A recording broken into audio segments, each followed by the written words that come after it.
In this video, I'm going to talk to you about why the 1% always wins, and why instead of fighting it, and instead of you being angry at the 1% and saying, oh, we should tax them more, and they're not, nobody's looking out for the people, then what you should be doing is trying to become part of the 1%. That is the key. Don't fight. What's that old saying? When you can't beat them, join them. So why not join? It's so much better.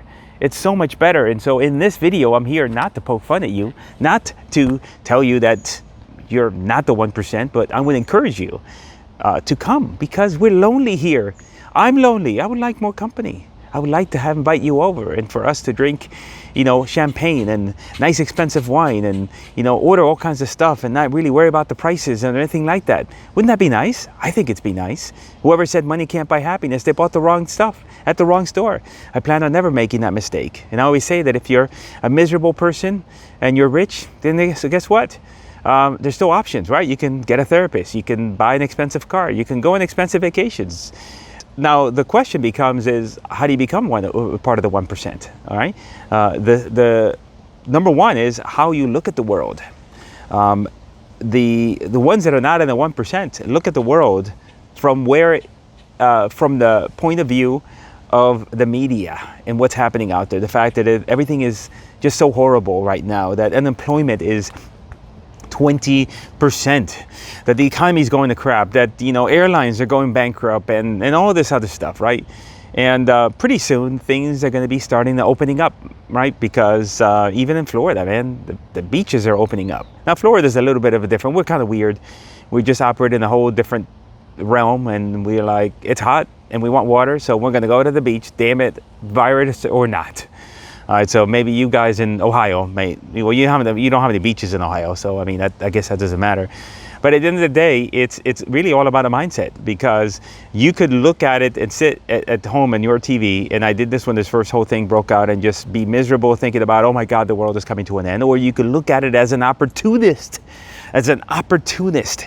And what you want to do is you want to be able to look at the world and look at the lens of what's happening out there. Look at it with the lens of, how can I take advantage of it? And when I say take advantage of it, I don't mean take advantage of it in a negative way.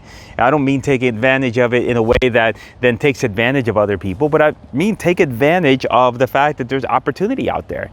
So how do you become part of the 1%? What is the trick?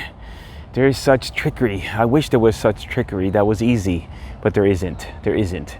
Now, of course, I'm not going to get into hard work. You know that. You need hard work, perseverance, and everything else. You could buy that. You could buy dozens of books that'll tell you that.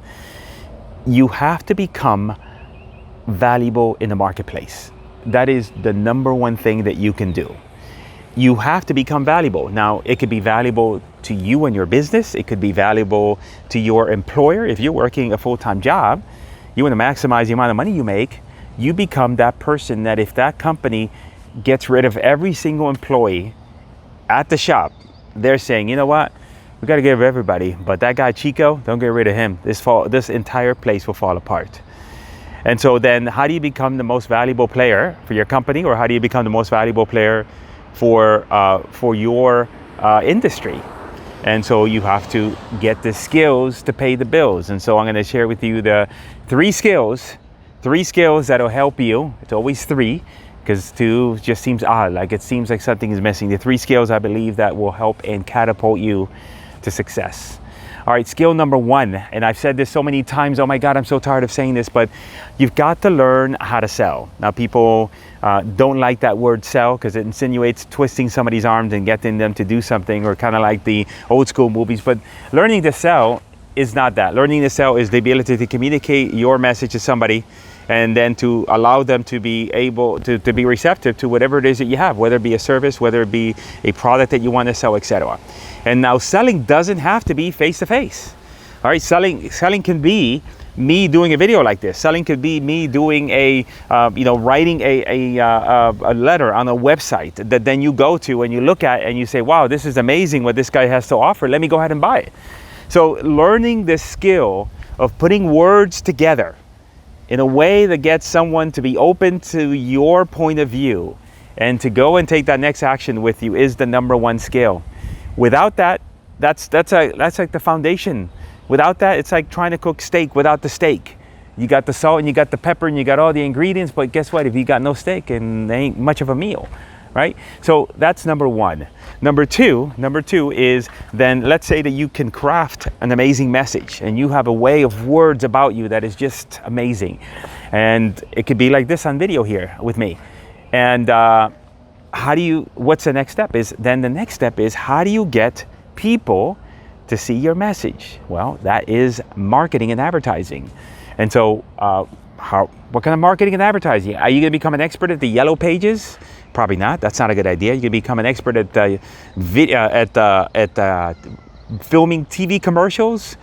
Likely not. That wouldn't be a good idea. But guess what? You can become better and learn the art and the science of advertising online and learning how to run Facebook ads and Instagram ads and to be able to generate customers. You know, that is a valuable skill. Just imagine, like right now, give you an example. If you had a restaurant right now, a local business, and the local businesses are hurting right now, and that local restaurant right now, you had the capability, right? You were doing meals that people could buy and order online, and then now you're struggling for business. Very easily, you could go out into Facebook, geo-target, right, a specific area around your restaurant and show ads to people and say, hey, by the way, are you too tired to cook dinner? Are you tired of cooking at home? Guess what? We will deliver amazing meals to you right to your doorstep. And here are our processes to make sure that everything is clean, etc. But now you can put together an advertisement that then now targets that individual versus just sitting there waiting around for people to come to you, waiting around for people to order from, you know, Uber or Grubhub or any of those apps, and you're at their mercy. Now you can actually drive people to order from you as a restaurant. And so then that's the ability to be able to advertise online. It's not going to go away. It doesn't matter what kind of business you're in. You could be in the real estate business. I'm in the real estate business as a property finder, which happens to be one of the great opportunities right now. If you're interested, click the link in the description. I have to put in that plug. You could be a real estate agent. You could be a small business. You could be anything. And if you have the ability to craft words and to be able to advertise online, then at that point, then you have what it takes in order to at least put yourself in a position to win in this economy. And number three, what's number three? Number three is the toughest. Let me tell you, it is the toughest. And that is here, the mindset. And I know it seems so ambiguous, like, oh, you're going to talk to me about mindset, about just like Tony Robbins, you know. Let me tell you, at the beginning, you focus on skill acquisition, right? 90% of your time is focused on skill acquisition, because I don't care how good your mindset is. If you don't know how to do shit, you don't know how to do shit, so you're not going to get paid any money. But once you learn how to do stuff, then you have to transition into mindset. And mindset is the way you think, the way you see the world, the way you interact with the world, the opportunities you see, the lens that everything that you look at is mindset. And how do you fix mindset? I'm going to tell you the quick hacks for mindset. A very, very quick hack for mindset is the people that you surround yourself with. The people that you surround yourself with is the easiest way for you to begin to shift your mindset. Because if you're around your friends and they're all talking about the stimulus money, oh, I didn't get my stimulus money, and I don't know what I'm gonna do, you know, the government, Mr. Trump, they're all, you know, I want Bernie Sanders because he was gonna pay for everything and might buy me a nice house in the Hamptons, etc., blah, blah, blah. You're gonna be infected with that, right? The same way, you know, if it's the equivalent of if you are with a bunch of friends and all they do is they order pizza at night and they eat Ben and Jerry's, then try as hard as you may, you're gonna eat that crap and you're gonna be fat. I'm not trying to be judgmental, but you shouldn't be fat. Fat is not good.